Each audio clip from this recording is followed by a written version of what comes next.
توقف عن السعال. قم بتنقية رئتيك وتهدئة السعال والتخلص من البلغم تماما وزيادة مناعتك. اليوم سأشارك معك وصفة قوية ذات تأثير فوري قليل من الأشخاص يعرفونه. احفظ هذا الفيديو بالفعل لعدم فقدانه. اسكب 250 مل من الماء في قدر وضعه على النار حتى يغلي. أصدقاؤنا شاركوا هذا الفيديو مع من يحتاجونه. سنحتاج إلى 9 ورقات من أوراق الغار. ضيفي أوراق الغار إلى الماء المغلي، فإن ورقة الغار هي علاج طبيعي لتهدئة الحلق الملتهبة.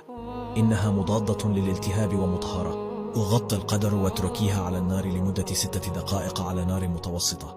انزعيها من النار. صفي المزيج واتركيه حتى يبرد. قم بعصر عصير ليمونة. الجرعات العالية من فيتامين سي الموجودة في الليمون تعزز المناعة وتقلل من التهاب الحلق. أضيفي 3 ملاعق كبيرة من العسل. العسل له تأثير مهدئ على الحلق، وهو واحد من أعظم